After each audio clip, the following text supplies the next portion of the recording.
She was raised in a one-room cabin with no running water, 12 kids, and a dream so big it barely fit inside the Smoky Mountains. She became the most beloved woman in American music. Sweet, generous, humble, the kind of woman who laughs off every insult and turns every hardship into a song. But here's what nobody tells you. Behind that rhinestone smile and that big Tennessee laugh, Dolly Parton has been lied to, manipulated, publicly humiliated, and nearly had the biggest song she ever wrote stolen right out from under her. She's had a man who helped build her career try to legally destroy it. She's had a fellow artist drag her name through the mud in the press. She's had one of the most powerful voices in radio put disgusting words in her mouth on national air. And through all of it, she smiled. But the smile, that was a choice. Because underneath it, Dolly Parton was keeping score. These are the 5 singers who pushed America's sweetheart to her absolute limit. And by the time you hear the last name on this list, you're going to understand something about Dolly that her biggest fans don't even know. Let's start at the very beginning. Because to understand who Dolly fought, you first have to understand why she had everything to fight for. January 19th, 1946. A one-room cabin on a mountain in Locust Ridge, Tennessee. No electricity. No running water. 12 children crammed into a home that most people today wouldn't use as a storage shed. That is where Dolly Rebecca Parton came into the world. And the world had absolutely no idea what was coming. Her father, Lee Parton, couldn't read a single word. But Dolly will tell you he was the smartest man she ever knew. Her mother, Avi Lee, had 12 children before she turned 35. And between changing diapers and stretching whatever food they had, she passed something priceless down to Dolly. A love for stories, a love for music, and a love for God. Music wasn't entertainment in the Parton house. It was survival. It was how they processed pain. It was how they celebrated. It was the one thing nobody could take from them. And Dolly felt it in her bones from the moment she could hum a note. By the time she was 10 years old, she was already performing on local radio in Knoxville. By her teens, she had played the Grand Ole Opry. And the day after she graduated high school in 1964, she packed one bag, left those mountains, and walked into Nashville with no money, no connections, and enough raw ambition to shake the entire country music industry to its foundation. She didn't arrive as a star. She arrived as a songwriter, selling songs, learning the business, watching how the game was played. But she wasn't content to stay behind the curtain. She wanted the spotlight. She had earned it. And in 1967, she got her first real taste with a song called Dumb Blonde.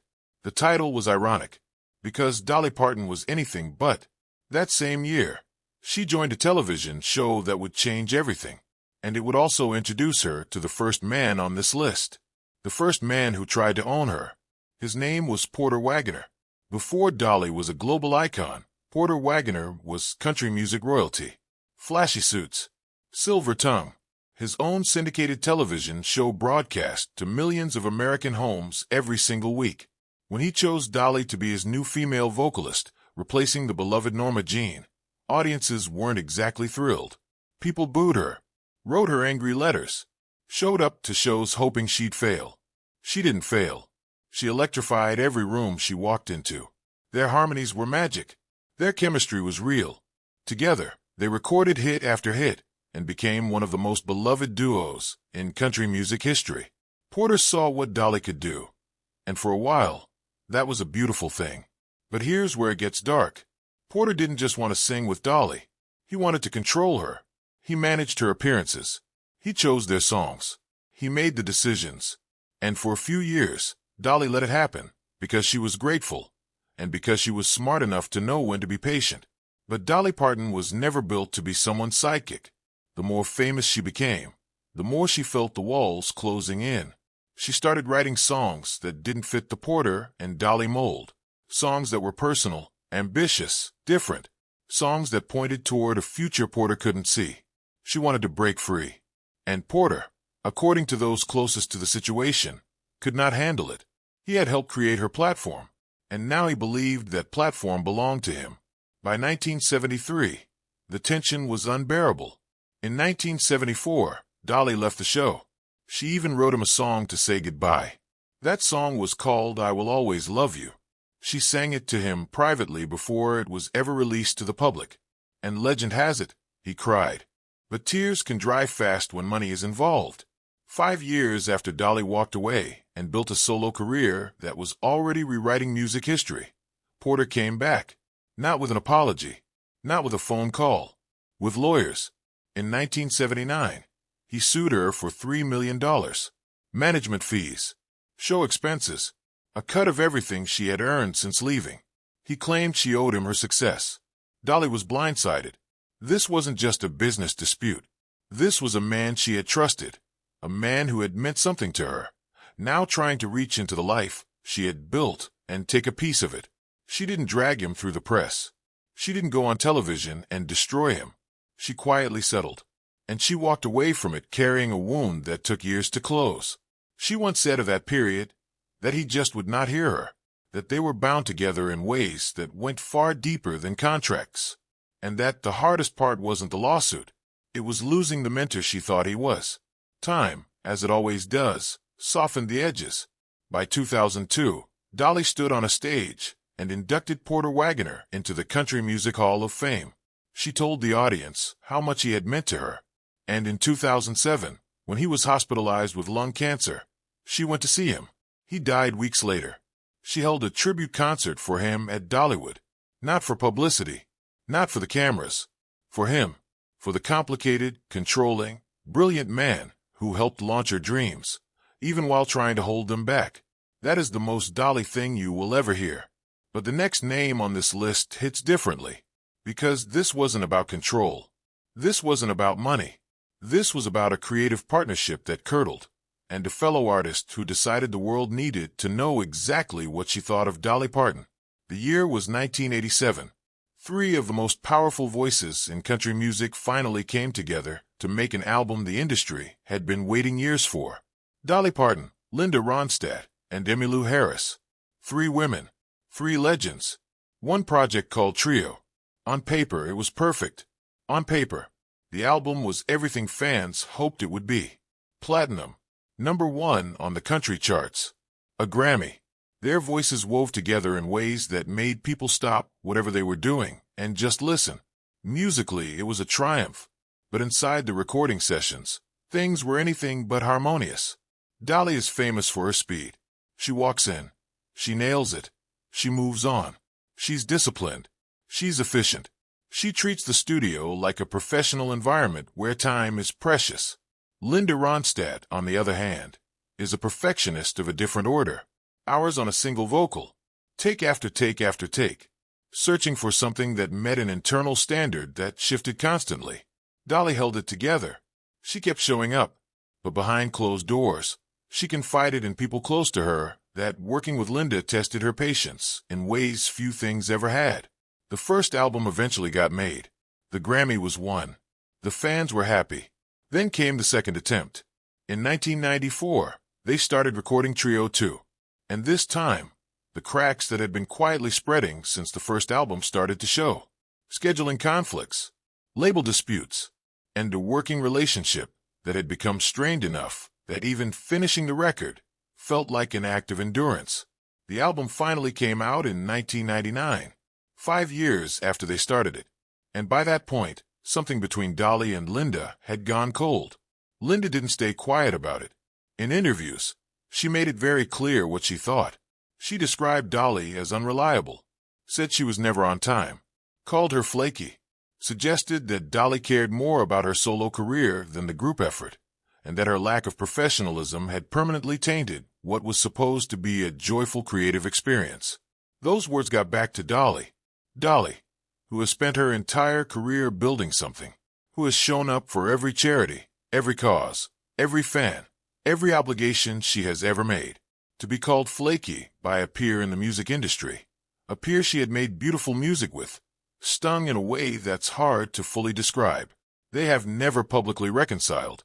They are not enemies, but they are not friends.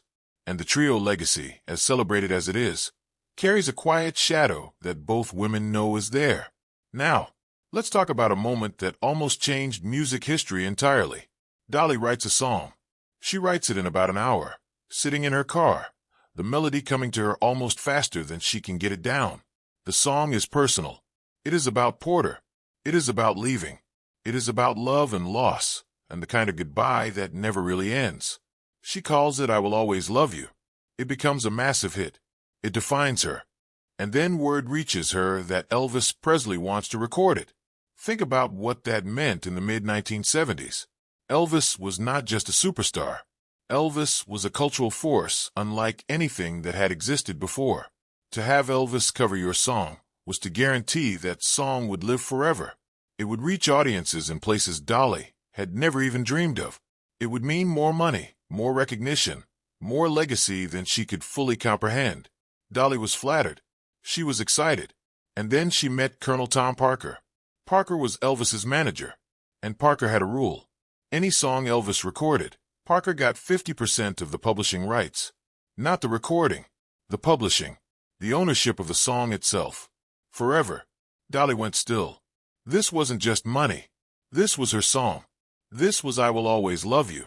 This was the most important copyright in her entire publishing catalog, the thing she had built her company around. And some manager in a shiny suit was sitting across from her telling her that if she wanted Elvis to sing it, she had to hand over half of it. She said no. She told them this was the most important copyright she owned, and she could not do it. And according to those who know the story, Elvis was genuinely upset.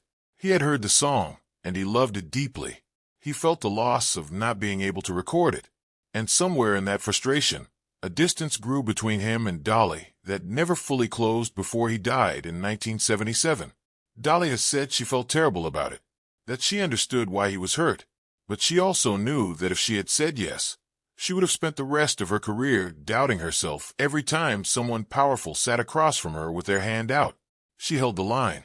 And years later, a young woman from Newark, New Jersey, recorded a version of that song that became one of the greatest vocal performances in the history of recorded music. Whitney Houston turned I Will Always Love You into a global phenomenon. And Dolly, who owned 100% of the publishing rights, received royalties that made her a multimillionaire from that single song. She never gloated about it, but somewhere quiet, she must have smiled. Now we get to the feud that shocked Dolly more than any other, because this was not a fellow musician. This was not a business rival. This was a man with a microphone who decided that Dolly Parton's voice, her actual voice, could be used as a weapon against her. Howard Stern.